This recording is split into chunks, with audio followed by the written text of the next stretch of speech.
On a dans notre paracha une des plus belles choses de toute la Torah, c'est Naaseh Venishma.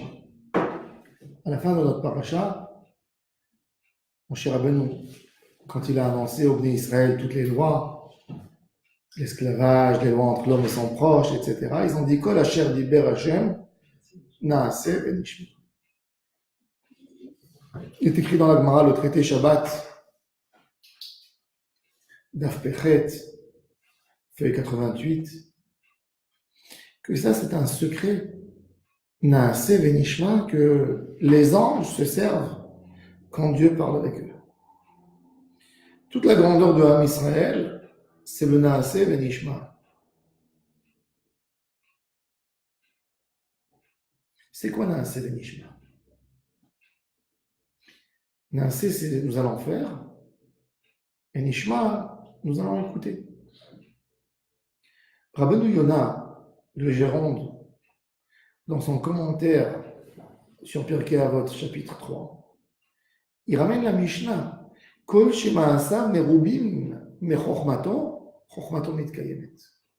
Tout celui que ses actions sont multipliées par rapport à sa sagesse sera acquise, elle restera chez lui, elle va évoluer. Et Rabbeinu Yonah pose une question, comment est-ce possible qu'un acte peut influencer le savoir? Puisque l'acte, il est issu de ton savoir. Donc, comment là, ça fait l'effet contradictoire que ton acte va t'amener ton savoir? Kol shema asav, merubin mechochmato, chochmato mitkayemet. Il est évident qu'on peut expliquer ça aussi sur la notion de l'expérience. Du moment que tu pratiques plus, tu connais mieux ce que tu fais. Mais là, on parle d'un savoir qui est, d'une sagesse qui est chez toi. Kol shema asav, merubin mechochmato. Rabbeinu Yonah, il répond, une réponse qu'il a été écrite même dans son livre Sha'arei Tshuva, une réponse extraordinaire. Qu'un homme qui accepte sur lui, qui reçoit sur soi d'accomplir toutes les mitzvot de la Torah, du moment que je serai conscient, même si je ne les connais pas en ce moment, c'est exactement comme quelqu'un qui a accompli toutes les mitzvot de la Torah. Même les mitzvot qu'il n'a pas eu le temps d'étudier. Donc, Rabbeinu Yonah, il explique avec ça le bitouille de Naaseh Venishma, comme qui est écrit. Parce que dans Avot, c'est intéressant. On a Pirkei Avot, le chapitre de Pirkei Avot qui contient 5 chapitres plus un 6e qui est de Masechet Kala. Et on a un Pirkei Avot élargi. Dans les paroles de nos sages, c'est quoi? C'est Avot de Rabbi Nathan. Avot de Rabbi Nathan, c'est une braïta qui complète tout ce qui a été écrit dans Pirkei Avot. Alors, dans Avot de Rabbi Nathan, on a amené ce passage de la Mishnah de Pirkei Avot, Kol Shema Rasav Merubin, Mi Chochmato Chochmato Mitkayemet. Et qu'est-ce que Rabbi Nathan il ajoute? Sheneemar, comme qui est dit, Naaseh Venishma. Quand l'homme, il reçoit sur soi, c'est comme s'il a accompli toute la Torah. Mais j'ai vu une idée extraordinaire dans un livre qui dit c'est quoi Naaseh Venishma? Il dit l'homme, depuis qu'il est enfant, il apprend. On apprend des choses dans la vie. Il y a deux sortes de connaissances de l'homme. Une, c'est ce qu'on apprend de l'autre, d'accord? Qu'on apprend des gens, une sagesse acquise, et une sagesse ancrée en nous. Un homme voit, on n'a pas besoin de lui apprendre à voir. Un homme entend, on n'a pas besoin de lui apprendre à entendre. Un homme a des mains pour lever, on n'a pas besoin de lui apprendre. On a besoin de l'aider à savoir comment lever. Mais il sait. Voir, il voit. Marcher, il marche.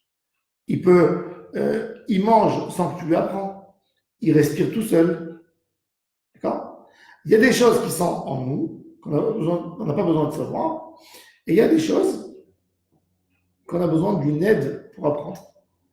Le Naaseh, c'est de servir Hashem Yitbarach dans tous les membres simples qu'on sait. Je vais servir Dieu avec mes yeux, avec mes oreilles, mes mains, mes pieds, ma bouche. Ça, c'est de moi-même, naasé. Nishma, hein, c'est toutes les choses que j'ai besoin d'apprendre. Nishma. Le schéma, c'est la compréhension. Shema Israël, Hashem Elokeinu, Hashem Echad. C'est pas écoute Israël. C'est comprendre Israël.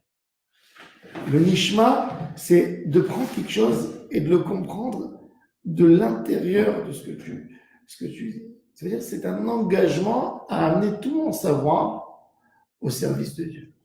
Ça, c'est le Naaseh Venishma. On a,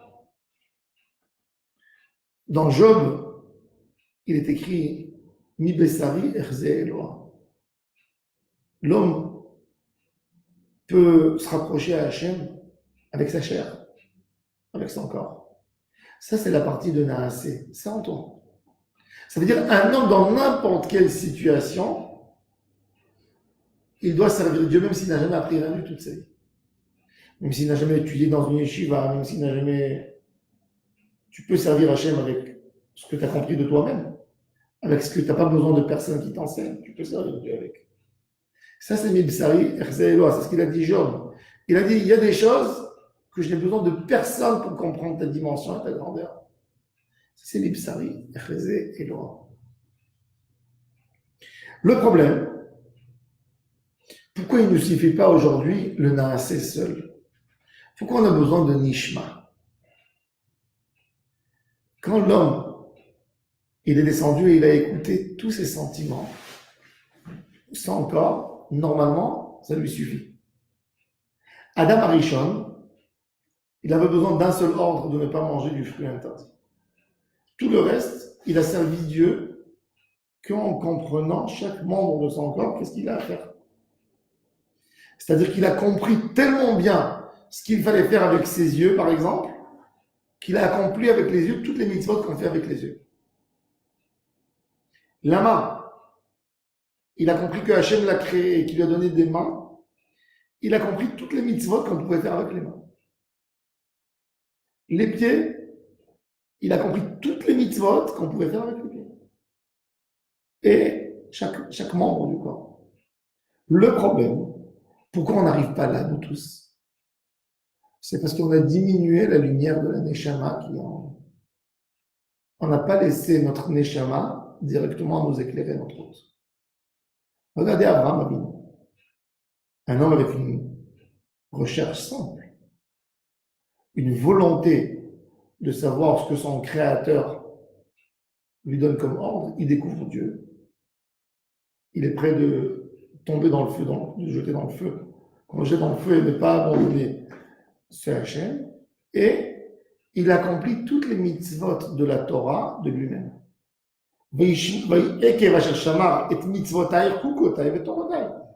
La Torah a dit, il a même fait Irouv Tavshilin et Irouv Echatserot. Seul, il est arrivé à ça. C'est-à-dire qu'un homme, en réalité, il peut arriver. Mais le Nishma de le Matan Torah, c'est un petit coup. Un Israël qui sort d'Égypte. Il disait à Moshe Rabbeinu, c'est vrai.